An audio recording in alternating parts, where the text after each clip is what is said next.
Welcome to this panel on day 4 of the RI DigiFest 2020. Electric vehicles, green public travel. What does the transport revolution mean for investors? Before we start the panel, just some housekeeping. Please do make use of the Q&A function on the platform. There's some handouts there for the slide presentation. And if you want to activate the full screen, you can do that at the bottom right of the media player. And the hashtag is #RI DigiFest, so you can share your festival experience. And of course, all of RI DigiFest is recorded. My name is Daniel Brooksbank. I'm the Head of Strategic Content at Responsible Investor. And it gives me great pleasure to welcome you all onto this panel today. Before I introduce our expert panel, I would like to note that transport is changing before our eyes. Elon Musk is a household name, and new entrants like Uber and Lyft are reinventing the way we get about and the way we think about mobility. But what are the investment opportunities and challenges? There was a report just this month from Morgan Stanley, which suggested there is not just a regulatory push towards electric vehicles, but a consumer pull towards sustainable mobility. And could be that almost a third of new cars could be electric. I'd like to before I introduce the speakers, I'd like to draw your attention to an interview that I did with the CEO of Uber as part of the DigiFest early this week. He had some interesting comments, and it is well worth a look. And it gives me great pleasure to introduce this truly expert panel on this topic. James Leaton is Vice President, Senior Credit Officer at Moody's, formerly Director of Research at Carbon Tracker, closely involved in the unburnable carbon stranded asset work there. William Todts, Executive Director, Transport and Environment, the European Federation of NGOs campaigning for cleaner transport. And Joy Williams, Senior Advisor at Mantle 314, the Toronto-based advisory group. She's been involved in the UN Framework Convention on Climate Change, an advisor to the Ontario Teachers Pension Plan, and she chaired the Decarbonisation Advisory Panel for the New York State Common Retirement Fund. So truly an expert panel by any definition. I'd like to start with you, James. So over to you. Thanks, Daniel. Pleasure to be here. And I can see it's raining for the festival, as you'd expect. But at least we're dry. So yeah, I'm going to give you a few highlights of what we're thinking about within the ratings agency with regard to the future of mobility. I think one area that I'd like to highlight is, how this is a real cross-sector issue. So it's not just about how do we think about it for the 20 or so automakers that we rate. It's then thinking about, well, what do these changes mean for all the related sectors. So we've been looking at oil and gas and demand for oil. We've been looking at metals and mining. So what does it mean as a positive thing actually for mining companies that see an opportunity to meet the growing demand for metals for batteries, for example. So that's really it's both sides of the coin here. It's not just what are the risk factors. We do look at the upside as well, and obviously there's opportunities on the technology side as well. For insurance, it's thinking about different business models, and these are new areas, so they have to get the data to try and understand the risk. So that's really something we're trying to get our head around in terms of how they're pricing that kind of risk. In terms of for the auto sector itself, we have been looking at carbon transition as a core risk that we want to get more granular and systematic on. So, we're trying to link it back to how we think about credit. So you can see along the top here, these are the kind of things we think about when we look at an automaker. So we're thinking about the business profile of that entity, essentially what products does it produce in this case. So there we're looking at the mix that different companies have and how they're developing those, how they're tying in with some of the shared ownership companies as well. In terms of profitability, then there's a compliance element in the EU at the moment, this year and next year in terms of meeting CO2 standards. There's an element also of what you can get consumers to pay for new types of vehicle. Are you getting the buy-in? And obviously there are subsidies in some markets which can see companies through that sort of transition period. But obviously this needs investment. It's not a change you can make overnight. There's a significant lead time in producing new vehicles. Some companies have gone down a partnership route on the battery side, which accelerates their positioning, which is a positive. Got to consider the liabilities longer term as well, either through your finance division or as a producer of a product. And then we're looking at how do you get access to markets. Electrification is a way of accessing the Chinese market. Essentially, if you want to grow in that market, then you need to have an electric offering. And so we've produced, actual scores off the back of this, looking at these kind of issues with a forward-looking assessment. You can see that Tesla there get the best carbon transition score of a CT1, and they actually have the worst long-term rating as of November last year when this was done. Obviously, some of the companies have been downgraded this year in relation to the current situation, but probably the Asian companies are holding up a bit better in terms of the demand not being hit so much there and coming back. But certainly we're seeing the demand for electric vehicles actually being more resilient. So again, that's another sort of crossover in terms of how we think about carbon transition can help us think about current financial resilience. And one of the sort of major companies we rate last year obviously fell into that fallen angel category of going out of the investment grade bands of credit ratings down into speculative grade. And part of the reason we gave for that in the press release around that rating action was because of the electrification strategy not sort of being progressive enough in terms of where we thought it needed to be. Ford is a global company. They need to access the Chinese market. They need to comply in Europe, and they need to be giving the Californian consumer what they want. And we know what the best-selling car was in California in the first quarter of this year. It was a Tesla. So this is a real financial issue that we're dealing with now in rating committees on a weekly basis. It's not something that we've got to think about in 10 years' time. And we just put a piece out today, which is more thinking about sort of this broader energy transition piece and how it might play out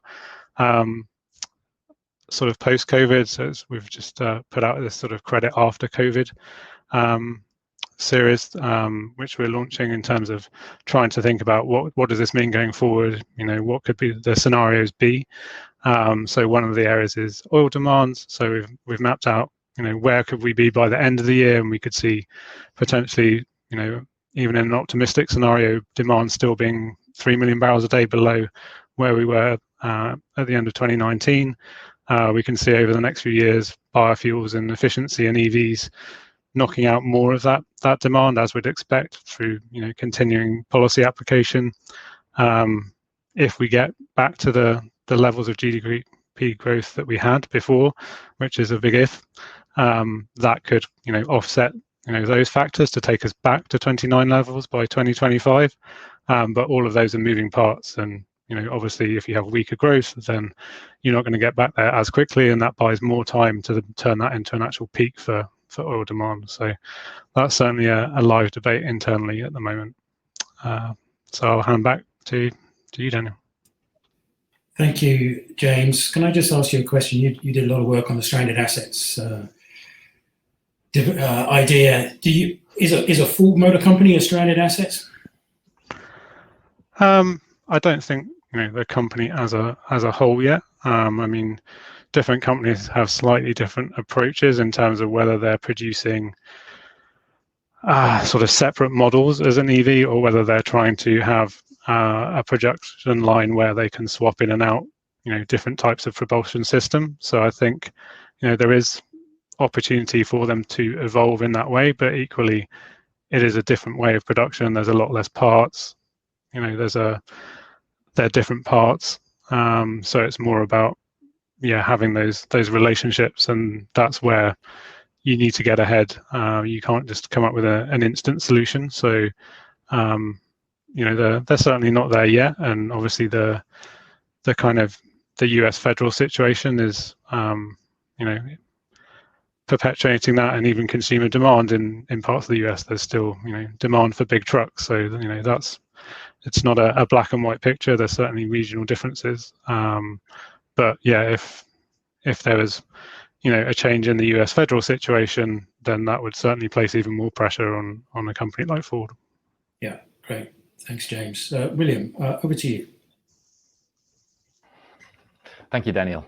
So perhaps a brief introduction. I lead Transport and Environment, which is a European federation of not-for-profit civil society campaigning for cleaner transport. We're an organization that tries to combine the assets of a think tank, so data and evidence, with the assets of a campaigning group, which means engaging in the public debate and engaging with policymakers as well. What I'd like to do in the next few minutes is zoom in on three of what I think are the most prominent issues post-COVID in the transport space, which is what's happening at city level, what's happening in the aviation industry, and then what's happening in the automotive industry, where I'll follow James's lead. So let's start with cities. I think it's it's fair to say that we have seen drops in congestion and pollution over the last couple of months that I think most people would have thought were absolutely impossible just 4 months ago. I think I'm a city dweller myself. It's been a completely different experience walking or cycling in your city, be it London, Brussels, or Paris. Now, is this going to be a structural change? I think our perspective on this is that it really depends on what we do.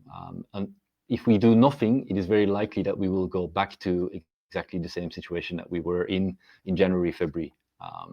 And that's actually what we're seeing in a number of Chinese cities, that pollution and congestion have picked up to the levels that they were before. And we're seeing, in some places, things are actually getting worse because people are shunning public transport. People don't want to take the bus. People don't want to use the public, the subway system for health reasons.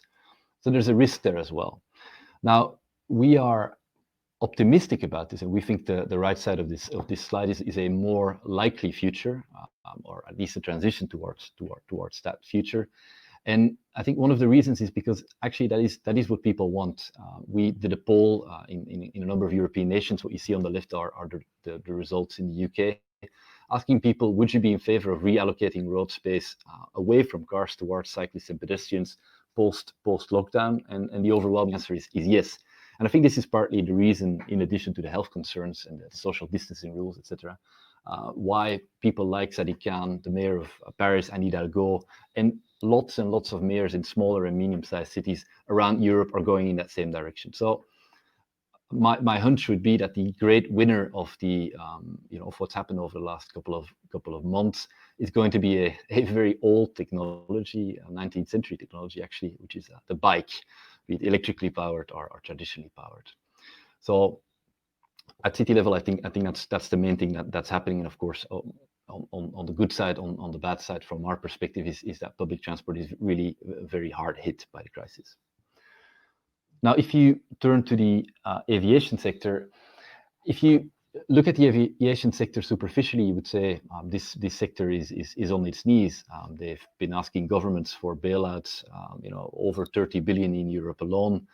If the government are the only guys that want to give you money, you're probably not in a good situation.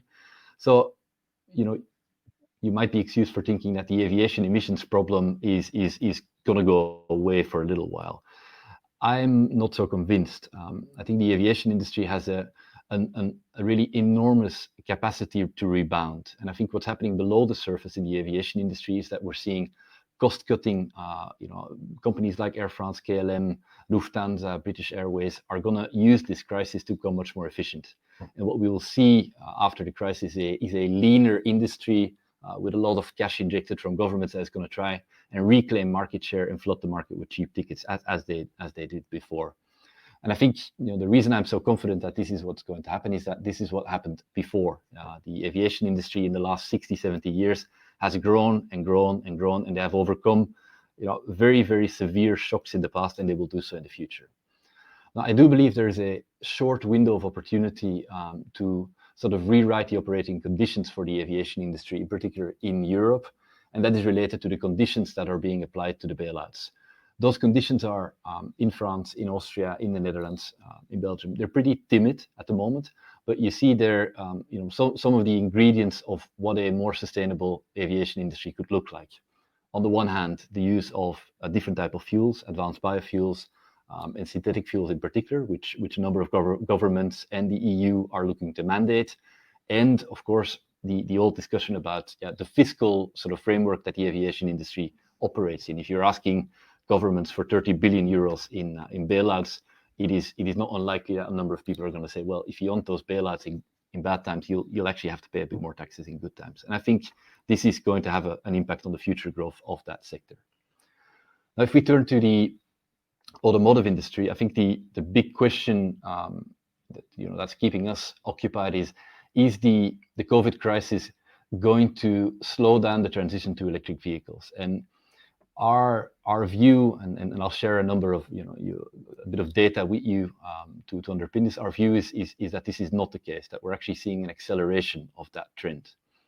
And we put out a report a few weeks ago looking at European investments in e-mobility. Sorry, it's all very European focused because we're a European organization. And we've been tracking this for a number of years, and we've seen in 2019 really a step change in the amount of money that went into electromobility in Europe. And on the right, you see where that money comes from and where it is going. And the really significant thing is what Volkswagen is doing and all the money that's going into Germany. And the reason why that is so significant is that Europe is a big automotive region, but the heart of the automotive industry is Germany. And in Germany, things are changing.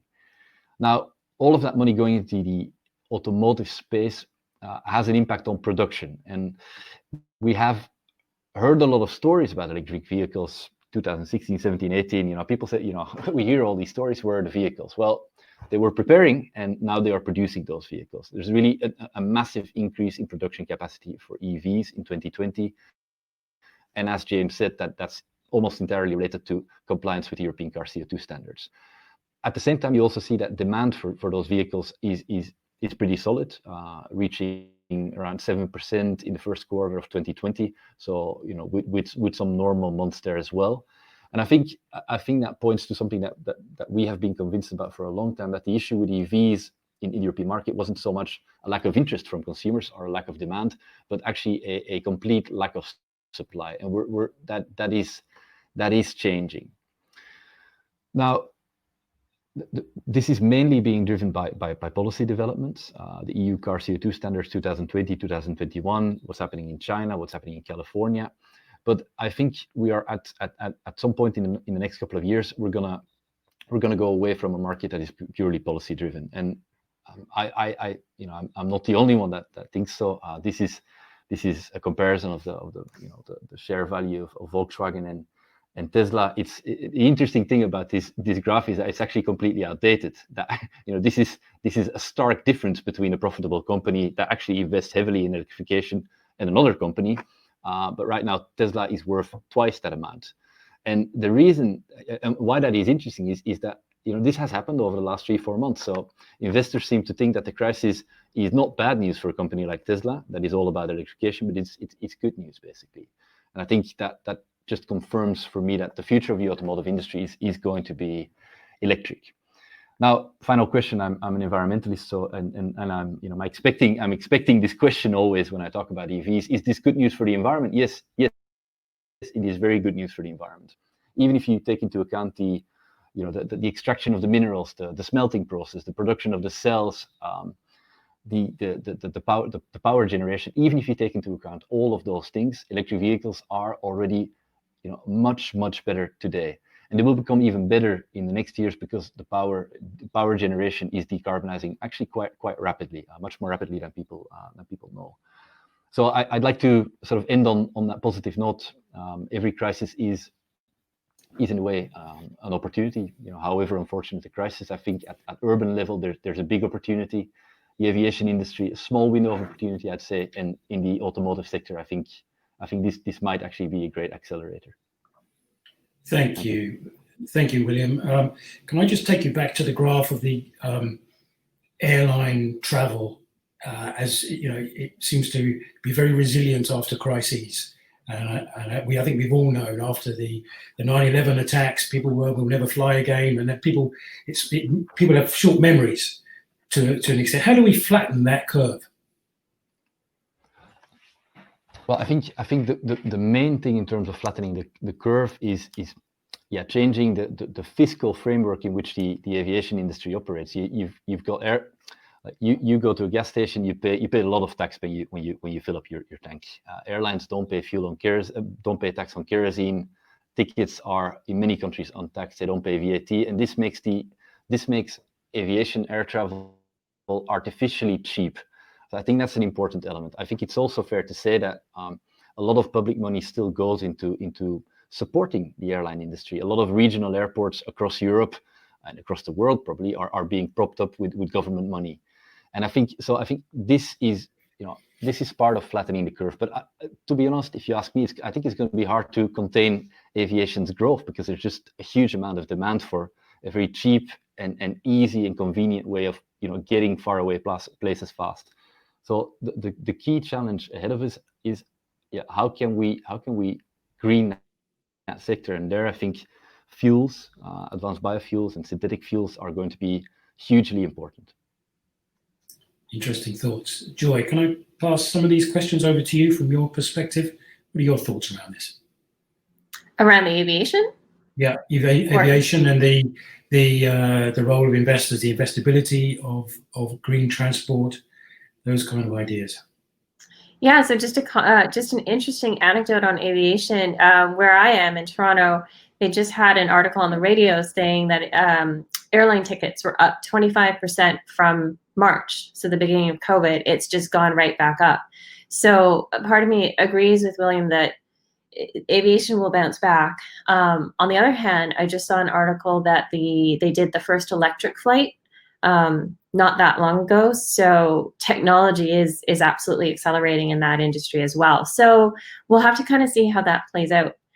As for where investors sit into it, so just as a brief introduction, I spent probably the last 10 years, as Daniel has said, working with asset owners, asset managers, and really looking at responsible investing and what the function of that is. But the previous 10 years to that, I was working in climate change. So the whole idea of electric vehicles and greening public transit is absolutely welcome and needed in our transition to a low carbon economy. And this is what the Task Force for Climate-Related Financial Disclosures was really talking about. It's not just about the risks of climate change that investors have to look at, but it is the opportunities as well. But from my point of view, those fundamentals of responsible investing, so as I said, I've spent about 10 years in the finance industry just looking at how does responsible investing work or how it should be implemented. And those fundamentals really haven't changed. So when you're looking at any opportunity, whether it's Tesla or whether it is greener public transit, the investor still has to look at all of the relevant environmental, social, and governance risks that might be involved with this. So I love James' point that electric car companies were being more resilient, and that's something investors should look at in terms of the portion of their portfolio and how they want to incorporate that in the portfolio. But the supply chain of where all of these things are coming from, they still have issues that investors need to look at. So just for example, electric car batteries, that will of course give rise to greater demand for certain metals and minerals, which is a good opportunity. But we already know that like cobalt coming from the Congo, which holds 60% of the global cobalt reserves, that has been tied to child labor. Or lithium uses a lot of water reserves in Latin America. And of course, mining has always had a governance issue of managing mines and tailing ponds and runoff properly. So these environmental and social issues are still part and parcel of what the investors have to look at. And what we've set up here then is now investors are having to balance all of these issues. So what I mean by that is that for a long time historically, investors are looking at environmental, social, governance issues that are not necessarily represented on the balance sheet, And they're looking at that and trying to see how do you figure that in with the risk-adjusted returns. And now with this idea of moving to a low carbon economy in this transition, investors may be looking at, okay, how do you balance all the good things about moving to a low carbon economy with perhaps some of the risks that have been there that historically mining companies have always looked at, and your risk-adjusted returns all together. And I think there's two parts, I think, to the solution, or at least helpful tools for the investors to make that judgment call, because at the end of the day, it's going to be a judgment call. That's what we rely on the analysts to do. One might be longer term thinking, and this depends on your investment strategy. But what I mean by that is when we're looking at issues like climate change that have a lot of things going on outside of a single sector, outside of a single geography, that it might be really helpful to have either an investment strategy view on the issue or even an investor organization view on the issue. And what we're seeing with our work is that many organizations, investors, are coming out with like a climate change policy, a climate change approach, a view, and that might help with the judgment call and balancing the risks and opportunities of a particular investment. So analysts kind of know, how should I look at this? If my investment strategy is to really take advantage of this transition to the low carbon economy, then how do I treat some of these other risks and the returns? And that does come down to governance, is looking at how do the companies govern all of their risks and approach that and manage them. And that's the second part of it, is in order to sort of get that information, it's disclosure. And on the climate change side, we're relying heavily on the TCFD, the task force recommendations, and disclosure in that end is really picking up. We're seeing in a very short amount of time, disclosures are improving, and it is becoming industry standard across not just the investment industry, but also non-financial businesses. And as we go forward, certainly asset managers will start to have to really put out good climate disclosures for the asset owners. Asset owners will be disclosing for the beneficiaries, and all the non-financial companies will be disclosing for the investors. So getting better at those disclosures, particularly scenario analysis, to a lot of the issues that William was talking about is, where is aviation going? Where are cars going?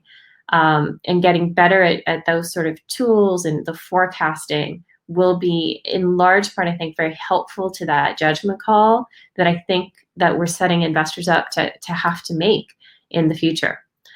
So all of this should lead to better decisions in the investment world, but there's still a lot of judgment that needs to be applied in areas that investors may not have always looked at. Thanks, Joy. I know you didn't want this question, but I'm going to ask it anyway. With a view to saying, okay, what is best practice? What examples are out there so that we can all learn from this? Are there good examples of investors who have grasped the magnitude of all of this? No one knows it. No one, like you say, no one reads every report. But it'd be great to get to sort of crowdsource, if you like, a sense of what is best practice here. What are good examples of investor action here? What examples do you see, Joy?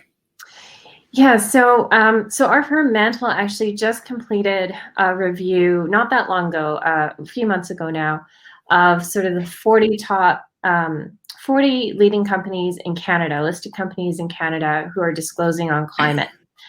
And so this would have been based on the 2018 disclosures, and you still saw quite a wide spread of different treatments of the subject, different emphasis on different portions. And the TCFD basically has 4 buckets or categories: governance, risk management process, strategy, and metrics and targets. There's varying levels all around, but the lessons learned that we took away from looking at all of that, there's 2 that I'll mention in particular. We have 10, but the 2 that I was thinking of is, 1, disclosure shouldn't drive your strategy. Like you can quickly start to find out, look at a lot of different reports like this, and you can start to figure out who actually has content, and really solid content. Like they can actually talk about a risk process as opposed to just doing a laundry list of risks. They actually have a credible process. And for our clients in our network whom we've spoken to who are reluctant to disclose, often it's because they don't even know what they already have. Like sometimes we will go in to a client and just go, let's just talk about what you're doing. And you may not call climate, you may not call it environmental and social, but you're probably already doing all of this. And to really discover what that is. And I'll end by giving you an example of someone we spoke to, and it is a public report, so you can look at it, Cosmos Energy. We had spoken to last year, and this is I think primarily they're oil and gas firm, but they looked at scenarios and they really took a thoughtful look at the different types of scenarios. And they're very public about saying this on their website, that they're going to move to increasing gas in their portfolio, as well as they will not look at any new basin opening oil exploration. So for an oil and gas company to say that means they really took a hard look at themselves, a hard look at what the data, the trends, the momentum in the industry was telling them, and they made some really hard decisions. Like any company that comes out and says, given everything that's going on in the world, that they'll be fine, they don't see that there's any change to their strategy, I have to kind of question, how hard did you look at this, and what are you disclosing versus what are those discussions in the back rooms? Yeah, well, that's one of the things about the TCFD, isn't it? To prompt people to have those discussions internally about what the future looks like. Exactly. Yeah. Even if you don't disclose, I would say that too. Even if you don't disclose, just having the discussions in the TCFD framework is actually really useful. Yeah. William, do you want to come in on that? No. James?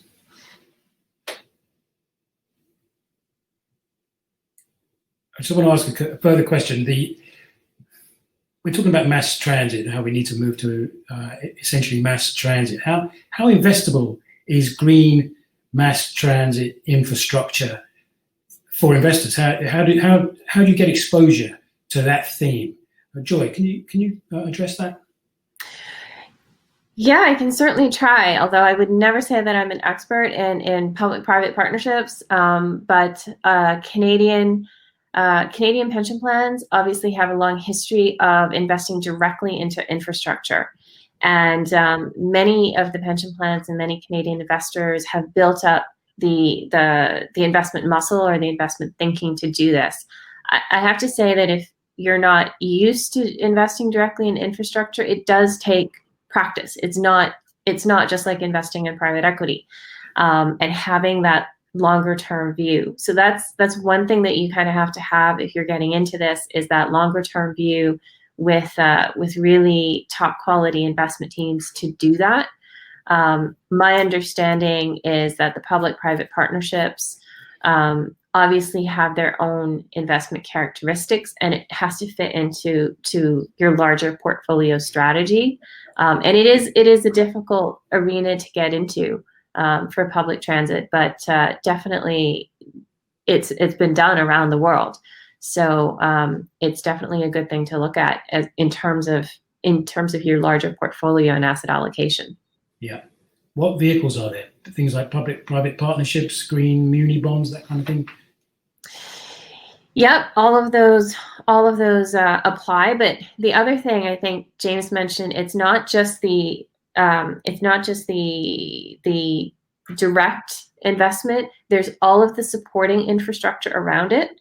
I remember that was a conversation that I had with some infra investors.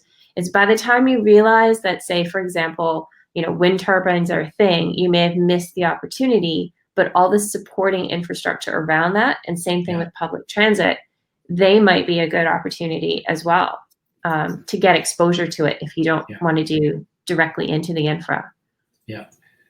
William, do you want to come in on the green public transport? I mean, I'm sitting in central London at the moment, and I came in on public transport, which was completely empty, but the street outside is very, very busy, full of traffic. we're talking about green cities, we're talking about green transport infrastructure. The reality is something completely different. Yeah, and I think some of the issue is that infrastructure takes so long to turn over, right? These projects are years in the making. And so along the way, my experience is with asset owners who usually come in sort of later in that development cycle. There are other opportunities earlier in the development cycle. And my colleagues at Mantle, we have a couple people who do work on projects such as, how do you get that infrastructure in place to support electric public transit or even electric vehicles or electric ride sharing? And there's actually a lot of work there to be done. And it might actually be working in partnership with the municipality and supporting the municipality in putting some of those things in place to then allow the investors to come in at later stages. And I should also mention the other thing to pay attention to that is people are really looking at now is embodied carbon or scope 3 emissions. When we talk about things like public transit or new infrastructure, there is a lot of embodied carbon in that, and we need to kind of pay attention to that, as well as, like I said, balancing that with the benefits from putting these projects in place. Yeah. William, do you want to come in on that, the green cities debate? Yeah, I mean, it's of course a really difficult situation right now. You got in many places ridership in public transport is down 80%. It's picking up a little bit now that the lockdowns are eased, but airlines have needed bailouts. I think public transport is also really hard hit. Billions of euros or pounds have been lost, and a lot of that cost is gonna have to be borne by the taxpayer, by local authorities. And I think this comes at a very unwelcome moment because we're sort of at the starting point of a transition towards electric public transport. There's a huge need to electrify buses across the world, but the challenge there is that these vehicles are expensive to buy. You also need to upgrade your infrastructure. You need to upgrade your grid, and that's a big one-off investment. But once you've done that, you're looking at something that's actually a lot cheaper and a lot more resilient to operate. And I think I guess there will be opportunities there in the next years for private investors to come in and support public authorities. James, are you with us? Can you hear us? I know James is having problems, so I'm going to... Hi, Daniel. Yeah. Hi. Great. I'm glad you're still with us, James. So we're just talking about the investability of the sort of green cities. There's a lot of talk at the moment around greening the urban environment, greening transport infrastructure. Is that something that Moody's looks at? Yeah, I mean, we certainly look at all forms of infrastructure financing. I think the challenge is obviously whether you're dealing with a kind of existing system where you're trying to upgrade that and the constraints around that, particularly in Europe or the US, versus if you're sort of growing a developing city or you're starting from scratch. I think the existing sort of mass transit firms, and particularly in the US, have some other issues, including sort of pension liabilities and obviously the existing infrastructure. Whereas I think and I guess the common theme we'd look at is the policy support, because that's obviously giving us more certainty around the revenue streams that we can reward when we're looking at the creditworthiness of the kind of either the project or the overall entity. Yeah. Okay. Thank you. So we're getting some questions in. I'll just start from the top, really. A body called energytransitions.org cites efficiencies as only cutting emissions by 40%, around 40%. The rest has to come through alternative fuels, goes the question. What do the panelists think about alternative fuels for aviation? Joy, you were talking about an electric plane. Yeah. Yes. In fact, I just looked up. This is the nice thing about doing these from home. I've been searching the article while James was talking, and it was the world's first fully electric commercial aircraft did a flight, and it was in Canada from Vancouver. So absolutely, alternative fuels is part of the solution. It's not. There's no silver bullet. I think it's alternative fuels, change in structure, change in the users of all of these types of transportation, and not just aviation. It'll be cars, public transit, etc. So definitely, I support advanced technology and continuing to invest in that technology to try and make this better, because these forms of transportation aren't going away. They'll always be with us, I think. Yeah. But how realistic is the commercial deployment? I mean, it's just an open question, really. The commercial deployment of, that's 10, 20 years down the line, I would say, for that to be commercially available. Well, I mean, this was a commercial flight that flew. And I think we've been continually surprised by the speed, the pace of uptake of these technologies. And even if it is applied just to short haul flights, I recall that I had a colleague way back when who achieved like super elite status or something like that based on short haul flights. They were doing a lot of they had to, go from Toronto to Ottawa or Toronto to Sudbury. So there is a lot of that in the industry, especially for northern communities in Canada as well. So even if you deploy alternative fuels just in portions of the industry, I think that's a helpful thing. Yeah. Does anyone of the other panelists want to come in on alternative? William? Yeah, on electric planes, I hope they will work. But I think it's also fair to say that right now we're talking about very, very small planes with relatively short range, and that from this to a plane that can cross the Atlantic is a huge technological leap. And I'm hopeful, but I think there's some physical limitations there.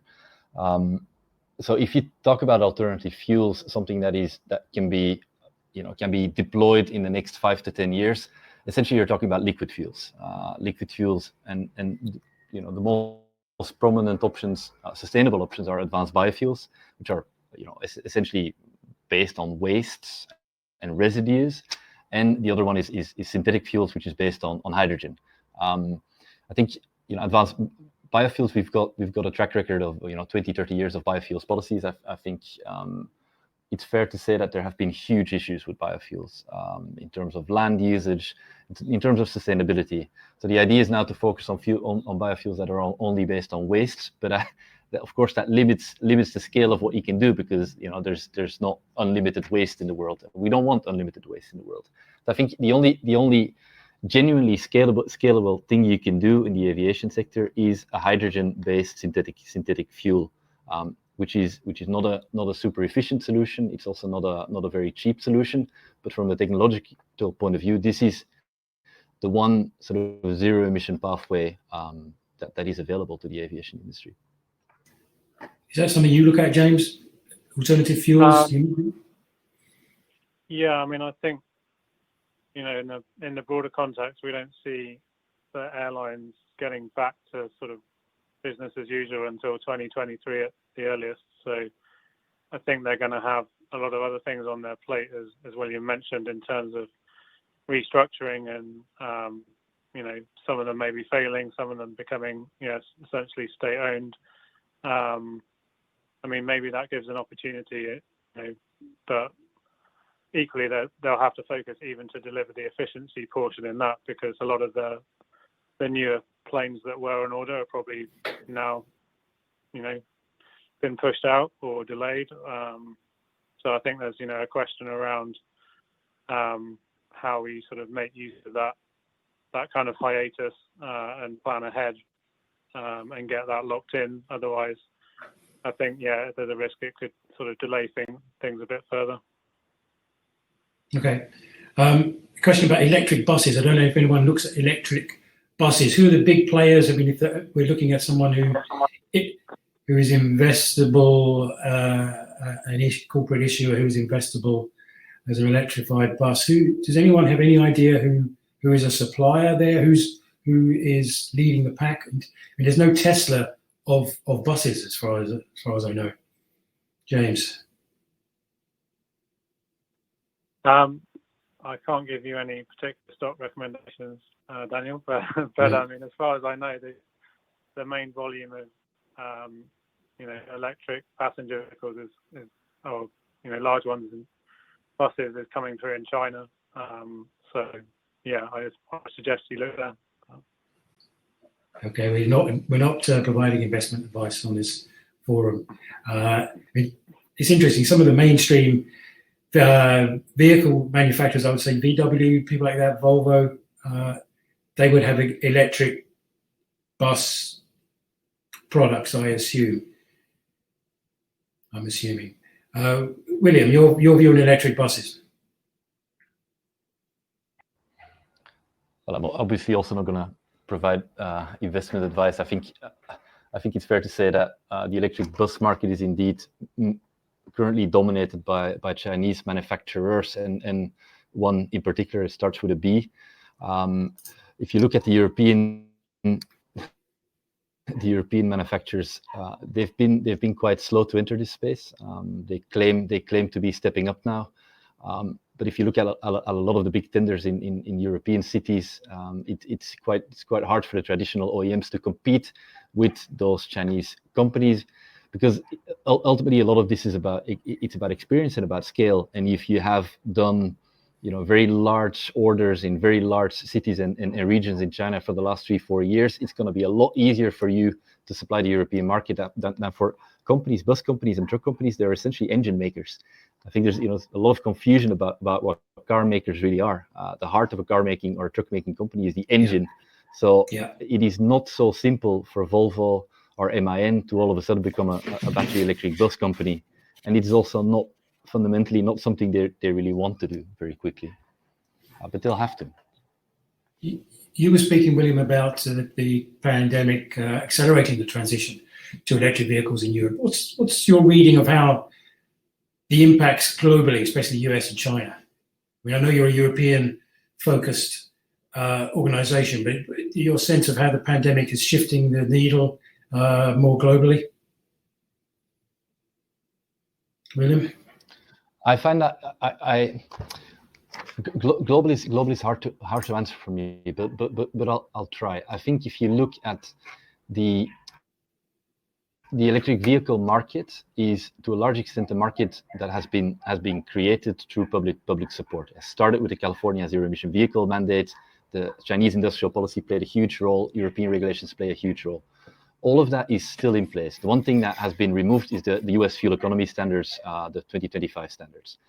And we'll see what happens after the elections there. But I think if you look at the way governments in Europe but also in China are reacting to the crisis, they're not slowing down in terms of investment in electrification. They are actually ramping up. If you look at Germany's recovery plan, 130 billion, there's a lot of money in that plan to accelerate the rollout of charging infrastructure, to help car makers upgrade their facilities, to invest in batteries. The same thing with the European plan, the same thing with the French and the Spanish plan. So I think, and of course the US is a very large market, and the politics is very different in the US, but ultimately it's a market, right? And EVs are very good technology, and those of you who have driven an electric car will know that it's fundamentally a better vehicle. Right now it's still expensive, but once we get to scale, it will no longer be expensive, and then I think it's not going to be from today until 2025, but I think even those markets where things are going slowly now will have to follow. Yeah, thank you, William. As a follow-up question, actually, for James, could James expand on his view that airlines will not get back to normal until 2023 at least? What's the basis for that view? Yeah, I mean, this is a piece that our airline analysts put out a couple of weeks ago, and that really builds off, all of the drivers for air travel, things like, obviously business travel. We expect to be much down because of, the challenges that every business is facing at the moment. And obviously, if there's a recession, then that will, business travel is one of the first things to be cut. Equally, sort of individual consumer spending we see being hit as well. So that will impact the kind of leisure side of things. It's just the kind of the depth of the cuts in terms of the number of sort of tickets lost in terms of sales already this year is just so significant that it's going to take a long time to get back. There's still unknowns in terms of the kind of restrictions around flying as well. So I think it is going to be a fundamental restructuring that we see going on, which is why it's going to take that length of time to work its way through the system. Yeah, William, would you go along with that? I mean, your view that it always bounces back. The industry always seems to come back somehow, like the Terminator. Yeah, I do think they will bounce back, but I also think it will not be next year. I think it will take a little while. As James has just described, I agree with that. It's going to take a little while, but then they'll be back. Okay, I'm just going to throw open a really open-ended question for each of you now. What is the worst case scenario, or what are the implications if we don't, as a society, respond to these issues, and if the pandemic puts this back or restricts investments? What's potentially the worst case scenario and the best case scenario as well? Joy, can I put that one to you? Sure. I think we know what the worst case scenario is. I mean, science has been very, very clear on this. If we don't do that transition to the low carbon economy, we are facing increased volatility and severity of climate events, which will cause us to react, I think, and have to put our money into different places, into adaptation and simply trying to protect vulnerable peoples and societies, and instead of trying to advance in better ways. And that's implications on health, that's implications on how we work. So I think the worst case scenario has been pretty well laid out. The best case scenario is we actually do make a concerted effort to move to that transition, and that opens up better job opportunities, better functioning societies, better health for everyone, and all of those things. Not without pain, because of course changes always involve some sort of pain, and it's difficult to go through any type of change. But long term, the best case is that we move forward with a lot of new opportunities. Great, William. So I live in Belgium, which, as some of you may know, is one of the rainiest countries in Europe, at least. And 2 weeks ago, we ran out of water, and I think that's quite remarkable, that to run out of water in this country, and it just gives you a taste of what is ahead of us. The droughts and the temperatures that we've seen over the last years, over the last months, they're not normal, but they have been predicted by science. And so science is quite, science and physics are annoying. You can deny them, but they'll still happen. So I think that's the worst thing that can happen, that we deny the problem, and that we don't accelerate the transition. I think I would also add that from an economic point of view, right now we're going through a phase where governments are putting a lot of money into the economy. A lot of that money, it's up for grabs. Where are we going to invest that money? I think it would be a huge mistake to try and to spend a lot of that money propping up the old and not investing in the new. I think that would be, certainly for Europe, and I would say for the US as well, I think that would be a big mistake, and I think it would seriously hamper our future competitiveness of our companies. You save some jobs in the next 2-3 years, but you destroy a lot of jobs going forward. What's the best case scenario for you, William? I think we need to stay the course. We need to accelerate a little bit. You know, we don't. I don't represent a revolutionary organization. You know, we cannot completely change the automotive or the airline industry in the next 5 years. That's not possible. But we got 15 years. So we just need to steadily, you know, stay on course, phase out the last combustion engine in the mid 2030s, ramp up the alternative fuels for aviation, you know, force the truck makers to invest in hydrogen and battery electric, steadily, you know, be very clear about the direction. There's no way back. You got a bit of time to adapt, also for all the workers that are going to be affected by this crisis, and we just need to stay that course. I think that's the best thing we can do. Okay, James, best and worst case scenarios. Yeah, I mean, aside from the physical impacts, which are obviously largely baked in from historical emissions for the next couple of decades, you know, I think, you know, in terms of the mobility theme, then I think, you know, we've had a bit of a taste of things in terms of what they could be like. But, you know, equally, you know, if you look at just how some cities are, you know, failing to function in terms of the traffic that they're getting around places like New York and LA, I mean, can they continue on that basis? I think, you know, there are some places where, you know, that's going to be a challenge. And equally, if you look at the kind of recession impacts that we're seeing and the numbers of unemployed, then, you know, you could see greater inequality coming out of this as well, which would also, you know, be a worst case scenario. But yeah, I think best case is that it does provide a kind of reset, and we get to you know, think about how we want to move forward, and we've, you know, been able to see what it could be like in terms of things recovering from a sort of ecosystem perspective.